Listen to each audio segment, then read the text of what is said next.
Hello friends, इस video में हम पर्यावरण एवं पारिस्थितिकी या एनवायरनमेंट एंड इकोलॉजी से संबंधित अति महत्वपूर्ण वन लाइनर फैक्ट देखेंगे, जिसमें से मैक्सिमम क्वेश्चन है जो प्रीवियस ईयर के पेपर में पूछे जा चुके हैं। इस टॉपिक से आपको पता होगा हमेशा एक या दो क्वेश्चन आने की संभावना रहती है, तो वीडियो को एंड तक जरूर देखिए, काफ़ी इंपॉर्टेंट क्वेश्चन है। चलिए स्टार्ट करते हैं। आज का फर्स्ट क्वेश्चन है कि किस वर्णक की उपस्थिति के कारण पौधे हरे रंग के होते हैं।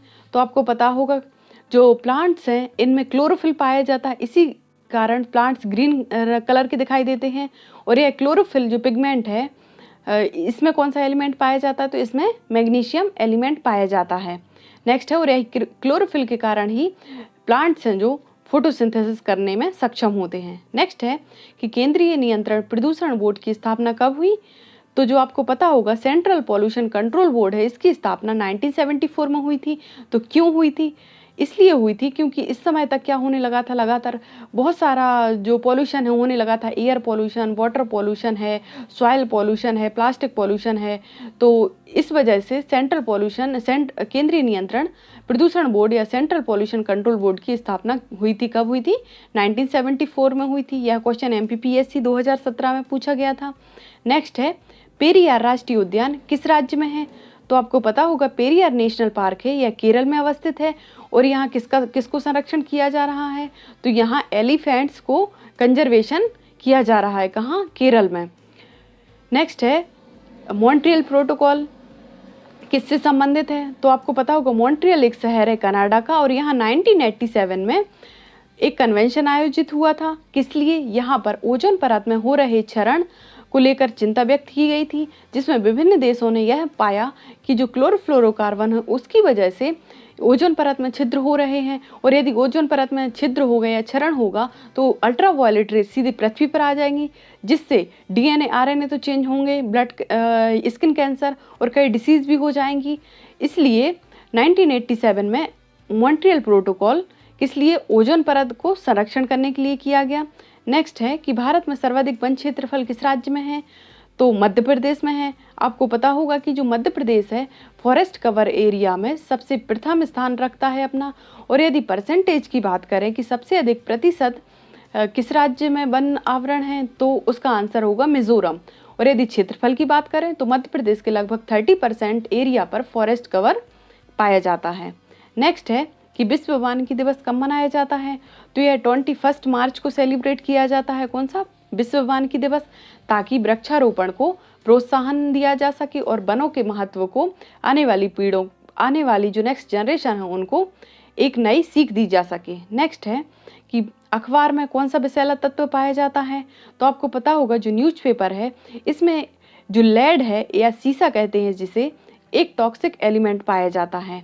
और आपको पता होगा जो लेड है इतना अधिक टॉक्सिक होता है, यह हमारे nervous system, brain, heart, liver, even body का कोई ऐसा पार्ट नहीं है जो ये डैमेज ना कर सके, और ये बॉडी में लगातार जमा होता जाता है।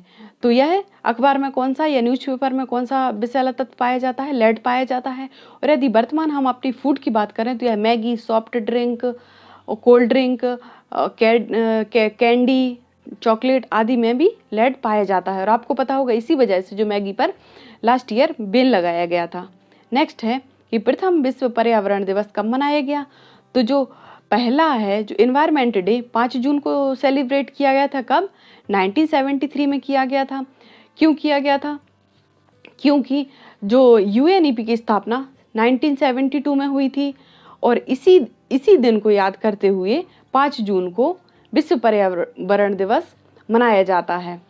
नेक्स्ट देखेंगे कि रक्त कैंसर किस औद्योगिक रसायन से होता है। तो जो ब्लड कैंसर है बेंजीन से होता है। उद्योगों से निकलने वाले धुएं में जो बेंजीन होता है उसके वजह से ब्लड कैंसर होता है। नेक्स्ट देखेंगे कि सारिस्का नेशनल पार्क कहाँ अवस्थित है। सारिस्का नेशनल पार्क है वह राजस्थान में अवस्थित है। यह किस लिए प्रसिद्ध है? तो जो सारिस्का नेशनल पार्क है यह बर्ड स्पीसीज के लिए प्रसिद्ध है। यहाँ पर लगभग 300 से अधिक जो पक्षियों की प्रजातियों को संरक्षण प्रदान किया जा रहा है। कई बार यह पूछा गया है। तो सारिस्का पक्षी अभ्यारण्य या सारिस्का नेशनल पार्क कहाँ है? राजस्थान में अवस्थित है। और किस लिए प्रसिद्ध है? तो यह पक्षियों के संरक्षण के लिए प्रसिद्ध है। नेक्स्ट है कि फूलों की घाटी कहाँ अवस्थित है, या बेल या फ्लावर कहाँ है, तो यह उत्तराखंड राज्य में अवस्थित है। यहाँ पर विभिन्न प्रकार की फूलों की प्रजाति हैं, तो उन्हें यहाँ पर नेचुरल तरीके से यह पाई जाती हैं। और जब हम ऊपर से देखते हैं तो यह कैसे दिखती है, बेल या फ्लावर दिखती है, बहुत ही सुंदर दिखती है। नेक्स्ट है कि साइलेंट वैली कहाँ अवस्थित है, तो आपको पता होगा साइलेंट वैली है या शांत घाटी क्षेत्र या केरल में अवस्थित है। और यह किस लिए प्रसिद्ध है, तो यह बायोडाइवर्सिटी या जैव विविधता के लिए प्रसिद्ध है। और इवन भारत में सबसे अधिक जैव विविधता की यदि बात की जाए तो सबसे अधिक मैक्सिमम बायोडाइवर्सिटी है वह साइलेंट वैली या शांत घाटी में ही अवस्थित है। और केरल में ही यह शांत घाटी नेशनल पार्क भी अवस्थित है, ये भी याद रखेंगे। नेक्स्ट है कि सिलिकॉन वैली किसे कहते हैं, तो जो सिलिकॉन वैली है यह बेंगलोर में अवस्थित है। इसे सिलिकॉन वैली क्यों कहते हैं, क्योंकि इसकी तुलना अमेरिका के सिलिकॉन वैली से की गई है। यहाँ पर सभी इलेक्ट्रॉनिक गैजेट्स, आईटी जितने भी इक्विपमेंट बनते हैं, सॉफ्टवेयर डिज़ाइन होते हैं, तो वह कहाँ होते हैं, बेंगलोर में ही होते हैं। इस कारण इसे सिलिकॉन वैली कहते हैं। नेक्स्ट है WWF का क्या आशा है, तो आपको पता होगा WWF का फुल फॉर्म है वर्ल्ड वाइल्ड लाइफ फंड है या विश्व वन्यजीव कोष है हिंदी में। इसकी स्थापना 1961 में की गई थी। अब क्यों की गई थी, तो इसकी स्थापना जो है IUCN द्वारा की गई थी। IUCN आपको पता होगा international union for conservation of nature and natural resources. तो इसके द्वारा की गई थी। क्यों की गई थी, ताकि जो जंगली जीव हैं उनको बचाया जा सके, उनको संरक्षण प्रदान किया जा सके, इसलिए 1961 में WWF की स्थापना की गई थी। नेक्स्ट है कि विश्व वन्य जीव सुरक्षा अधिनियम कब पारित हुआ, तो जो वन्य जीव सुरक्षा अधिनियम है यह कब 1972 में किया गया। आप इसे याद रखेंगे कि वाइल्ड लाइफ प्रोटेक्शन एक्ट है, यह अब 1972 में किया गया। क्यों पारित किया गया, इसकी आवश्यकता क्यों महसूस हुई, तो आपको पता होगा कि उस समय तक जो बहुत सारे वन्य जीव हैं उनका शिकार बहुत ज़्यादा होने लगा था और उनके अंग हैं अलग अलग देशों में बहुत ज़्यादा कीमत पर बेचे जा रहे थे। इस कारण उनका शिकार हो रहा था। आपको पता है टाइगर कितना ज़्यादा शिकार हो रहा था, जो एलिफेंट है उनके दांतों के लिए शिकार हो रहा था, कस्तूरी मृग है तो उनकी कस्तूरी के लिए हो रहा था। इसी टाइप से क्या हो रहा था, जंगली जीवों का अधिक से अधिक शिकार हो रहा था और उनके अंगों को दूसरे देशों में बहुत अधिक कीमतों पर बेचा जा रहा था। उस समय आवश्यकता महसूस हुई कि वन्य जीवों को सुरक्षा प्रदान की जानी चाहिए। तो 1972 में क्या हुआ, वाइल्ड लाइफ प्रोटेक्शन एक्ट या वन्य जीव सुरक्षा अधिनियम पारित किया गया। कब, 1972 में। कई बार एग्जाम पूछा गया है। नेक्स्ट है कि भारतीय गैंडा कहाँ संरक्षित है, तो भारतीय गैंडा इंडियन राइनोस या इंडियन वन हॉर्न राइनो से या एक सिंग वाला गैंडा कहाँ संरक्षित किया गया, तो कांजीरंगा नेशनल पार्क में सुरक्षित है या यहाँ संरक्षित किया जा रहा है। तो कांजीरंगा नेशनल पार्क कहाँ है, ये भी पूछ लिया जाता है। तो ये कहाँ है, असम में है। तो आप दोनों याद रखिए, कांजीरंगा जो नेशनल पार्क है असम में है और यहाँ सिंगल हॉर्न राइनो या भारतीय गैंडे के लिए यहाँ संरक्षण प्रदान किया जा रहा है। नेक्स्ट क्वेश्चन है कि रेड डाटा बुक किससे संबंधित है, तो आपको पता होगा जो रेड डाटा बुक है IUCN जो संस्था है अभी बताया, international union for conservation of nature, जो 1948 में इस्टेब्लिश हुई थी ये संस्था, तो इसके द्वारा रेड डाटा बुक जारी की जाती है। अब रेड डाटा बुक क्या है, तो आपको पता होगा यहाँ पर जो विलुप्ति की कगार पर जो जीव हैं, नियर थ्रेटेंड या एक्सटेंट होने वाले जो जीव हैं, उन्हें एक्सटेंट होने से पहले बचाया जा सके, इसलिए इनको इसमें रेड डाटा बुक में लिस्टेड किया जाता है। और आपको पता होगा इसमें 3 कैटेगरी को शामिल किया गया है, एनिमल, प्लांट एंड फंजाई। तो तीनों स्पीसीज इसमें लिस्टेड की जाती हैं जो विलुप्ति की कगार पर हैं। नेक्स्ट है सोलास ग्रासलैंड या सोलास वन कहाँ पाए जाते हैं, तो सोलास घास स्थल हैं या पश्चिमी घाट या वेस्टर्न घाट में पाए जाते हैं। नेक्स्ट है कि दुधवा नेशनल पार्क कहाँ है, तो आपको पता होगा दुधवा नेशनल पार्क है उत्तर प्रदेश में है और यह किस लिए प्रसिद्ध है, टाइगर प्रोजेक्ट के अंतर्गत आता है, टाइगर को संरक्षण प्रदान कर रहा है। और साथ ही यहाँ पर एक और अभ्यारण्य है, पीलीभीत अभ्यारण्य। नेक्स्ट देखेंगे कि जो घरेलू मवेशियाँ या इन्हें जो हमारे पेट कैटल्स होते हैं और जो भेड़ या सीप हैं, किस हरित गृह गैस के उत्पादन के लिए रिस्पॉन्सिबल हैं, तो आपको पता होगा जो हमारे जो कैटल हैं या जो सीप होती हैं वो किस ग्रीन हाउस को प्रोड्यूस करती हैं। आपने देखा होगा लगातार जुगाली करती रहती हैं, कुछ ना कुछ मुंह से चबाती रहती हैं, तो उसके द्वारा जो ग्रीन हाउस गैस है निकलती है, उनकी ऐसा माउथ में ऐसा बैक्टीरिया पाया जाता है जो ग्रीन हाउस गैस मीथेन को प्रोड्यूस करता है। और मीथेन को क्या कहते हैं, CH4। तो यह किसके लिए रिस्पॉन्सिबल है, तो यह मीथेन के लिए। और मीथेन क्या है, एक ग्रीन हाउस गैसेस है, हमने पढ़ा था। नेक्स्ट है कि प्रकाश संश्लेषण में किस ऊर्जा का परिवर्तन होता है, तो आपको पता होगा जो फोटोसिंथेसिस है, तो फोटोसिंथेसिस में क्या होता है, जो सोलर रेडिएशन है या सौर विकिरण है, तो वह केमिकल एनर्जी में या रासायनिक ऊर्जा में परिवर्तित हो जाती है। कैसे हो जाती है, आपको पता होगा फोटोसिंथेसिस रिएक्शन में जब जो सूर्य प्रकाश की उपस्थिति में जब फोटोसिंथेसिस रिएक्शन होती है तो लास्ट में इसमें स्टार्च बनता है और एनर्जी प्रोड्यूस होती है। तो स्टार्च क्या है, केमिकल ऊर्जा का फॉर्म है। तो यह किसमें, सौर विकिरण ऊर्जा को रासायनिक विकिरण ऊर्जा में परिवर्तित करती है। कौन सी रिएक्शन, फोटोसिंथेसिस रिएक्शन या प्रकाश संश्लेषण। नेक्स्ट है कि क्लोरोफिल का निर्माण किससे होता है, तो आपको पता होगा जो ग्रीन प्लांट है जिसमें क्लोरोफिल पाया जाता है उसमें अभी बताया कौन सा एलिमेंट होता है, तो उसमें मैग्नीशियम होता है। इसे Mg से भी रिप्रेजेंट करते हैं। नेक्स्ट है कि पर्यावरण संरक्षण अधिनियम कब आया, तो जो इन्वायरमेंटल प्रोटेक्शन एक्ट है या 1986 में आया या किस लिए आया, तो यह संपूर्ण पर्यावरण को संरक्षित करने के लिए आया जिसमें सभी वन्य जीव, एयर, सॉइल, वाटर सभी इसके अंतर्गत आ रहे हैं, सभी प्लांट इसके अंतर्गत आ रहे हैं। इसलिए इसको छाता विधान या अम्ब्रेला लॉ भी कहते हैं, क्योंकि एयर पॉल्यूशन, वाटर पॉल्यूशन है, सभी इसके अंतर्गत आते हैं। और यह कितने बार यह सन पूछा गया है, तो पर्यावरण संरक्षण अधिनियम कब आया, तो यह 1986 में आया है। बहुत ही इंपॉर्टेंट महत्वपूर्ण अधिनियम है। नेक्स्ट है कि वनस्पतियों के सड़ने, दलदलीय भूमि या धान के खेतों में कौन सी गैस निकलती है, तो आपको पता होगा जो वेजिटेशन है उनके डिके होने से और जो मार्सी लैंड है या दलदलीय भूमि है या पैडी फील्ड है, तो उनसे कौन सी गैस निकलती है, मीथेन गैस निकलती है, क्योंकि उसमें ऐसे बैक्टीरिया और शैवाल पाए जाते हैं जो मीथेन प्रोड्यूस करते हैं। और मीथेन को अभी बताया किससे, मीथेन एक ग्रीन हाउस गैस है और इसे CH4 से रिप्रेजेंट करते हैं।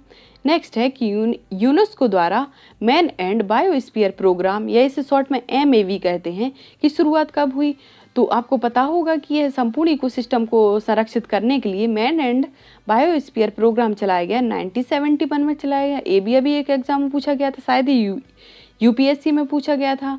नेक्स्ट क्वेश्चन है कि किस प्रजाति को विलुप्त माना जा सकता है जब वह अपने प्राकृतिक आवास में 50 साल से नहीं देखी गई है, तो अभी हमने देखा कि रेड डाटा बुक में विलुप्त प्राय जीव या एक्सटेंट हो चुके ऑर्गेनिज्म उनको यहाँ पर रजिस्टर्ड या लिस्टेड किया जाता है। तो किस आधार पे किया जाता है, किस बेस पे किया जाता है, तो तब किया जाता है जब प्राकृतिक वो अपने नेचुरल हैबिटेट में 50 साल तक नहीं देखी गई हैं, तो मान लिया जाता है कि अब ये प्रजाति नहीं रही इस दुनिया में और यह पूरी तरीके से विलुप्त हो गई है। नेक्स्ट हम देखेंगे, नेक्स्ट है कि धुएं से आंखों में जलन पैदा किस कारण से होती है, तो आपको पता होगा जो धुएं से आंखों में जलन होती है तो नाइट्रिक ऑक्साइड के कारण होती है। किस कारण होती है, तो नाइट्रिक ऑक्साइड के कारण होती है। नेक्स्ट है कि जलाक्रांत या दलदल मृदा में किस प्रकार की वनस्पति पाई जाती है, तो जलाक्रांत मृदा है या जो मार्सी लैंड है या दलदलीय भूमि है उसमें मैनग्रूव प्रकार की वनस्पति पाई जाती है। यदि हम इसका एग्जाम्पल देखें तो भारत का जो सुंदरबन डेल्टा है या कच्छ का रण है वहाँ पर अधिकांशतः देखा गया कि मैनग्रूव वनस्पति पाई जाती है। कैसे क्षेत्रों में यह उत्पन्न होती है, तो दलदली क्षेत्र या मार्सी लैंड या जलाक्रांत वाली भूमि में पाई जाती। क्यों, क्योंकि यहाँ की लवणता सर्वाधिक होती है। नेक्स्ट है कि बाष्पोत्सर्जन क्रिया के लिए आवश्यक तत्व कौन सा है, तो जो बाष्पोत्सर्जन या ट्रांसपिरेशन क्रिया के लिए जो सबसे आवश्यक तत्व है पोटेशियम। आपने देखा होगा कि जो प्लांट्स की जो लीफ होती हैं वहीं से उसका बाष्पोत्सर्जन होता है, जैसे कि हम मनुष्य हैं या सभी जीव जंतु जैसे हम श्वसन करते हैं, इसी प्रकार से जो प्लांट्स हैं वो भी अपना रेस्पिरेशन या बाष्पोत्सर्जन करते हैं। तो वो किसके माध्यम से करते हैं, पोटेशियम जो है स्टोमेटा को ओपन और क्लोज होने में मदद करता है। तो कौन सी एलिमेंट आवश्यक है, तो पोटेशियम आवश्यक है किसमें, ट्रांसपिरेशन क्रिया के लिए। नेक्स्ट है कि प्रकाश द्वारा पौधों में निर्माण होता है, तो जो आपको पता होगा जो प्लांट्स की जो प्रकाश है या लाइट, सोलर लाइट की उपस्थिति में ही जो ग्रीन प्लांट है वो फोटोसिंथेसिस करते हैं और इससे क्या होता, तो आपको पता है स्टार्च और ATP का तो निर्माण होता ही है लास्ट में केमिकल एनर्जी के फॉर्म में, परंतु इसमें विटामिन A और साथ में कैरोटीन का निर्माण भी किसके द्वारा होता है, प्रकाश के ही द्वारा होता है। नेक्स्ट है कि खेती की सबसे प्राचीन प्रणाली कौन सी है, तो आपको पता होगा जो खेती की सबसे प्राचीन प्रणाली है वो झूम खेती या बेवार कृषि या पोंडू कृषि या इसे हम शिफ्टिंग क्रॉप भी कहते हैं, शिफ्टिंग कल्टीवेशन भी कहते हैं। तो यह सबसे प्राचीन प्रणाली है और यह कौन करता है? इसमें क्या होता है, जो आदिवासी रहते थे तो वो क्या होता, इतने इंस्ट्रूमेंट नहीं थे और पृथ्वी पर हल नहीं चलाते थे, तो वो क्या करते, आज भी क्या करते हैं कि एक जगह के जंगल को आग लगा देते हैं और जो राख होती है उसकी, उसमें कुछ बीज डालते हैं, 1-2 साल तक खेती करते हैं, उसके बाद जब उसकी फर्टिलिटी खत्म हो जाती है तो वहाँ से पलायन कर जाते हैं और नेक्स्ट स्थान पर फिर से जंगल जलाते हैं और वहाँ फिर से खेती करते हैं। इसलिए इसे शिफ्टिंग कल्टीवेशन कहते हैं। क्यों? क्योंकि एक स्थान से दूसरी जगह लगातार शिफ्ट होते रहते हैं और इसे हम हिंदी में झूम खेती के नाम से भी क्वेश्चन पूछा जाता है। बेबार कृषि या पोंडू कृषि भी कहते हैं। यह सबसे आदिम कृषि प्रणाली है और यह आदिवासियों द्वारा की जाती है। यह भी कई बार एग्जाम पूछा गया है। इस पे अब सरकार ने रोक लगा दी क्योंकि इससे जंगलों को सबसे अधिक विनाश हो रहा है। नेक्स्ट है कि भारत में सबसे अधिक जैव विविधता कहाँ पाई जाती है? तो आपको बताया था कि जो जैव विविधता है या बायोडाइवर्सिटी है साइलेंट वैली में पाई जाती है और साइलेंट वैली या शांत घाटी कहाँ है? केरल में है। नेक्स्ट है कि विश्व जैव विविधता दिवस कब मनाया जाता है? तो विश्व जैव विविधता दिवस या बायोडाइवर्सिटी डे है, यह 22 मई को मनाया जाता है। नेक्स्ट है कि ओजोन या O3, जिसे हम O3 से रिप्रेजेंट करते हैं, इसकी सांद्रता मापने की इकाई क्या है? तो ओजोन की सांद्रता मापने की इकाई डाल्टन यूनिट है। और आपको पता होगा जो ओजोन है किस लेयर में पाई जाती है? समताप मंडल या स्ट्रेटोस्फीयर में पाई जाती है। और ओजोन है जो क्या करती है? परावनी जो अल्ट्रावायलेट रेज है परावैंगनी विकिरण से हमारी रक्षा करती है।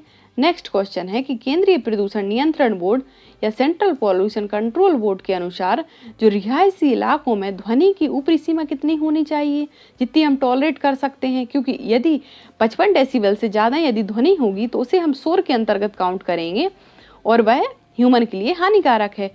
तो उसकी लिमिट कितनी रखी गई है? तो 55 डेसिबल रखी गई है। 55 डेसिबल है किसके द्वारा? सेंट्रल पॉल्यूशन कंट्रोल बोर्ड के द्वारा। नेक्स्ट है कि विश्व पृथ्वी दिवस कब मनाया जाता है? तो विश्व पृथ्वी दिवस 22 अप्रैल को मनाया जाता है। ये भी कई बार एग्जाम पूछा गया है वनडे एग्जाम में। नेक्स्ट है कि विश्व ओजोन दिवस कब मनाया जाता है? तो जो विश्व ओजोन दिवस है 16 सितंबर को मनाया जाता है। क्यों मनाया जाता है? तो जो बताया था कि 1987 में जो मॉन्ट्रियल प्रोटोकॉल हुआ था उसमें जो ओजोन परत के संरक्षण के लिए प्रयास किए गए थे और एक बहुत बड़ा कन्वेंशन आयोजित किया गया था। इसीलिए उस दिन को याद रखने के लिए 16 सितंबर से विश्व ओजोन दिवस मनाया जाता है। नेक्स्ट है कि Indian institute of forest management कहाँ स्थित है? तो Indian institute of forest management Bhopal में अवस्थित है। ये भी याद रखेंगे, पूछा गया है Indian institute of forest management कहाँ स्थित है? तो भोपाल में। आप ये भी याद रखिए, जितने भी ये क्वेश्चन हैं किसी न किसी एग्जाम में पहले पूछे जा चुके हैं, तो आप इसे जरूर याद रखेंगे। नेक्स्ट है कि भारत में सबसे कम वन आवरण कहाँ पाया जाता है? यदि सबसे कम, अभी लेटेस्ट जो 21 की रिपोर्ट आई है, तो इसमें जो सबसे कम फॉरेस्ट कवर है तो वह हरियाणा और पंजाब राज्य में पाया जाता है। नेक्स्ट है, और सबसे अधिक कहाँ पाया जाता? अभी हमने देखा था कि मध्य प्रदेश में पाया जाता है। नेक्स्ट है कि भारत में प्रोजेक्ट टाइगर कब से शुरू हुआ? तो जो प्रोजेक्ट टाइगर है यह 1973 से शुरू हुआ भारत में। किसको? टाइगर को संरक्षण प्रदान करने के लिए। नेक्स्ट है कि विश्व पर्यावरण दिवस कब मनाया जाता है? तो विश्व पर्यावरण दिवस है जो विश्व पर्यटन दिवस कब मनाया जाता है? वर्ल्ड टूरिस्ट डे कब मनाया जाता है? तो 27 सितंबर को वर्ल्ड टूरिस्ट डे मनाया जाता है। नेक्स्ट है कि विश्व वन्य जीव कोष का प्रतीक चिन्ह क्या है? तो वर्ल्ड वाइल्ड लाइफ फंड है, उसका जो प्रतीक चिन्ह है वो जायंट पांडा है, पिछले वीडियो में बताया था। नेक्स्ट क्वेश्चन है कि शीतकाल में कहाँ साइबेरियन सारस दिखाई देते हैं? तो जो शीतकाल में जो साइबेरियन सारस हैं वह कहाँ? भरतपुर पक्षी अभ्यारण्य है, राजस्थान में आते हैं, जिसे घाना पक्षी अभ्यारण्य भी कहा जाता है। तो यहाँ पर जो साइबेरियन सारस है या साइबेरियन क्रेन है वह यहाँ दिखाई देते हैं। नेक्स्ट है कि पारिस्थितिकी विज्ञान केंद्र कहाँ स्थित है? तो इकोलॉजिकल साइंस सेंटर है या बेंगलोर में स्थित है। याद रखेंगे, इकोलॉजिकल साइंस सेंटर है कहाँ है? बेंगलोर में स्थित है।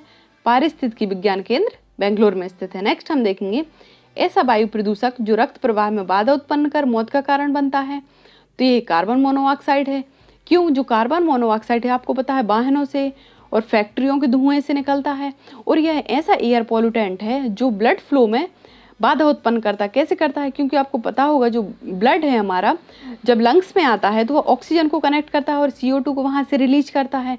तो ये कार्बन मोनोऑक्साइड की प्रवृत्ति बहुत जल्दी से अटैच होने की होती है और यह क्या होता है, ब्लड को ऑक्सीजन के स्थान पर कार्बन मोनोऑक्साइड अटैच हो जाता है, इसलिए क्या करता है, बहुत ही टॉक्सिक हो जाता है बॉडी में और यह रक्त प्रवाह में बाधा उत्पन्न करता है। कभी कभी यह किसी की डेथ की भी कारण बन सकता है। कौन सा? Carbon monoxide. नेक्स्ट है कि विश्व मरुस्थली रोकथाम दिवस कब मनाया जाता है?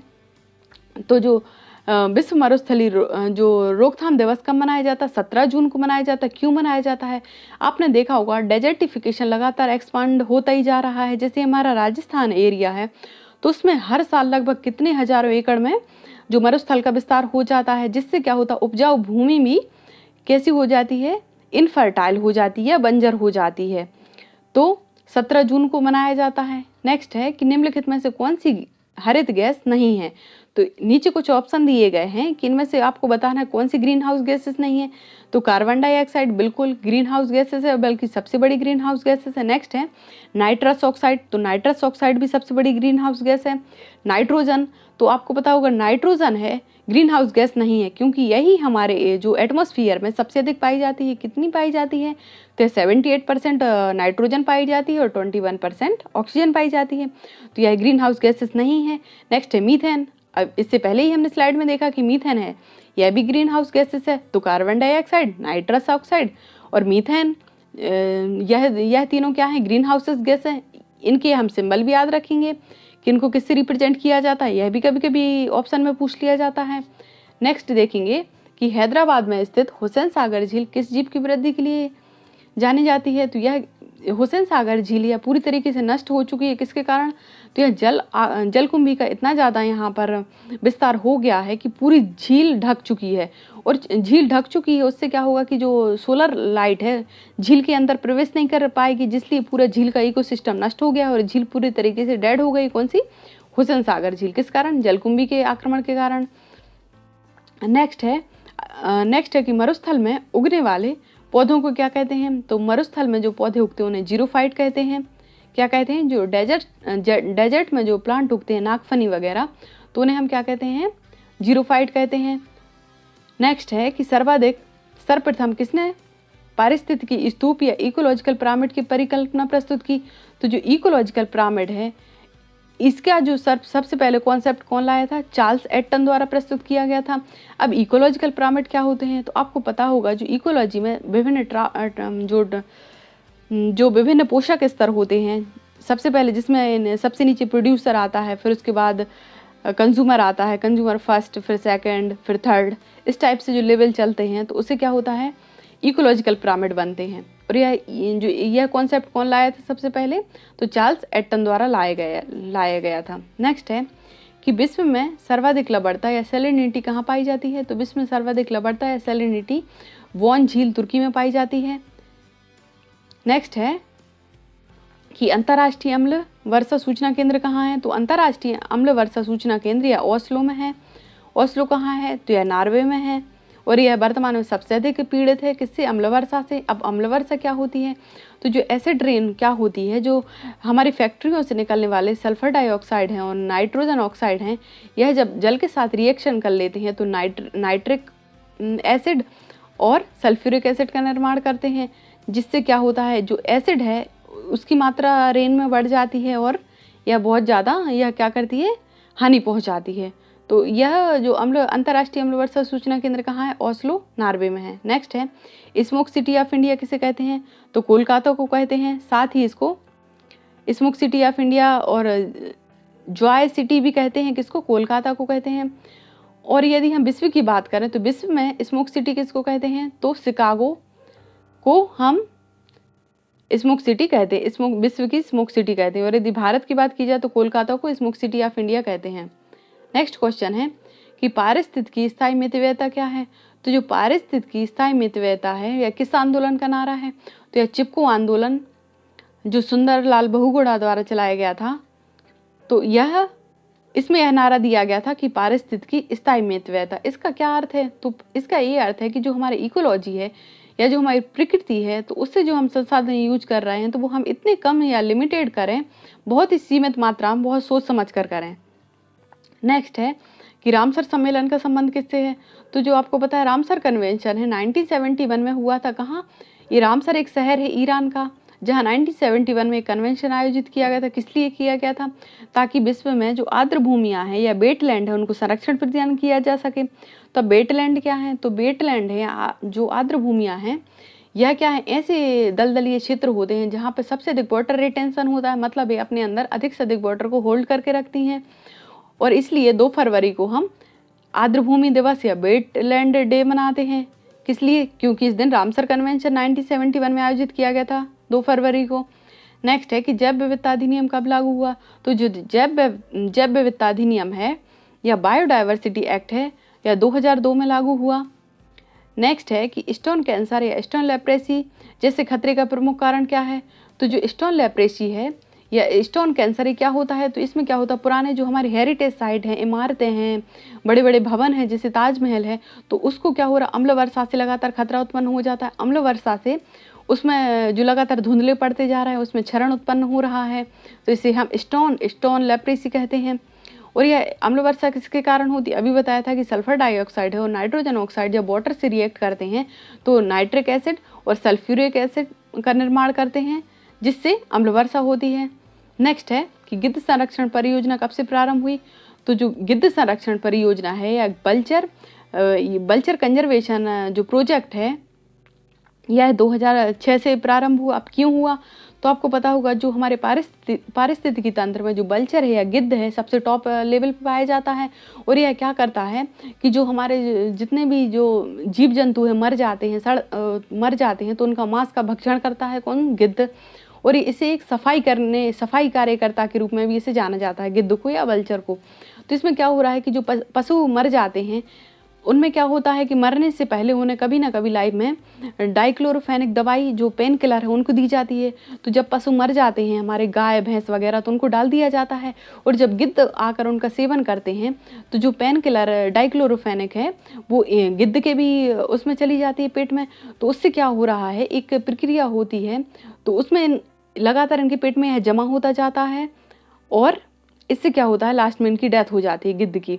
तो इसलिए इन्हें बचाना बहुत आवश्यक है, क्योंकि यदि गिद्ध नहीं रहे या वल्चर नहीं रहे तो हमारे संपूर्ण इकोसिस्टम डगमगा जाएगा। नेक्स्ट है कि कछुआ संरक्षण परियोजना या टर्टल कंजर्वेशन प्रोजेक्ट है, कहाँ चलाया जा रहा है? तो यह भीतरकनिका अभ्यारण्य में चलाया जा रहा है। अब भीतरकनिका अभ्यारण्य कहाँ है? तो यह उड़ीसा में है। और यहाँ पर किस कछुए का संरक्षण किया जा रहा है? तो यह ऑलिव रिडले प्रजाति की कछुए का संरक्षण किया जा रहा है। और यह कब से शुरू हुई है परियोजना? तो 1975 से यह परियोजना शुरू हुई। कौन सी? कछुआ संरक्षण परियोजना। नेक्स्ट है कि वर्षा वन अनुसंधान संस्थान या एवरग्रीन फॉरेस्ट हैं, यह कहाँ पाए जाते हैं? तो यह असम के जोरहाट में पाए जाते हैं। तो यहाँ पर पूछा गया है इनका विस्तार, तो जो वर्षा वन है या एवरग्रीन फॉरेस्ट हैं तो यह पश्चिमी घाट, मेघालय या उत्तर पूर्वी घाट, यहाँ इनका विस्तार है। परंतु यहाँ संस्थान की बात की गई है कि यह इंस्टीट्यूट है या वर्षा वन अनुसंधान केंद्र है, यह कहाँ स्थापित किया गया है? तो यह जोरहाट असम में स्थापित किया गया है। नेक्स्ट है कि वन अनुवांशिकी एवं वृक्ष प्रजनन संस्थान कहाँ है? तो यह कोयम्बटूर में अवस्थित है। नेक्स्ट हम देखेंगे कि निम्नलिखित में से कौन सा एक वायु प्रदूषक का जैव सूचक है? तो यहाँ पर नीचे कुछ प्लांट दिए गए हैं, तो इनमें से बताया गया है कि कौन सा जो एयर पॉल्यूटेंट है उसका बायो इंडिकेटर है। तो इसमें से इसका राइट आंसर है लाइकेन है। लाइकेन, और आपको पता होगा जो लाइकेन है ऐसे स्थानों पर अधिक उगता है जहाँ पर वायु प्रदूषण अधिक से अधिक होता है। तो जहाँ पर लाइकेन पाया जाता है तो वहाँ पर हम समझ जाते हैं कि एयर की क्वालिटी यहाँ पर कम होती जा रही है, मतलब प्रदूषण लगातार बढ़ता जा रहा है। अब लाइकेन के बारे में भी एक क्वेश्चन पूछा जाता है कि लाइकेन क्या है? तो लाइकेन एक सहजीवी या सिम्बायोसिस रिलेशन शो करता है। क्यों? क्योंकि यह कवक मतलब फंजाई और एल्गी मतलब शैवाल का सह मिश्रण है। नेक्स्ट क्वेश्चन देखेंगे कि निम्नलिखित में से किसे वैश्विक विरासत का वन माना जाता है या वर्ल्ड हेरिटेज का वन माना जाता है? तो आपको पता होगा, नीचे कुछ ऑप्शन दिए गए हैं, आप इसको कमेंट करके इसका आंसर बताइए। तो ओडिशा में नंदनकानन, असम में कांजीरंगा, पश्चिम बंगाल का सुंदरवन और मध्य प्रदेश का सागौन वन। तो इसका जो राइट आंसर है, पश्चिम बंगाल में जो सुंदरवन है वहाँ सुंदरवन को क्या माना गया, वैश्विक विरासत का वन माना गया है।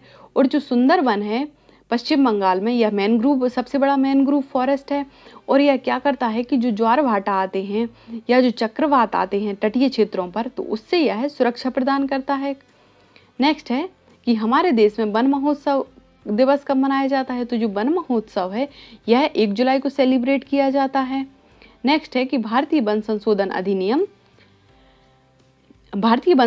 अधिनियम 2017 में वृक्ष की सूची से किसे निकाल दिया गया है। तो जो बांस है तो इसे वृक्ष की सूची से निकाल दिया है, या बैम्बू है इसे क्या किया है कि भारतीय वन संशोधन जो अधिनियम 2017 में आया है उसे वृक्ष की सूची से निकाल दिया है। क्यों? क्योंकि जो बांस है एक घास की प्रजाति है। That's all. आशा करते हैं कि ये जानकारी आपके एग्जाम में मददगार साबित होगी, आप अपने एग्जाम में सफल हों। आपका दिन शुभ हो। इन्हीं शुभकामनाओं के साथ धन्यवाद।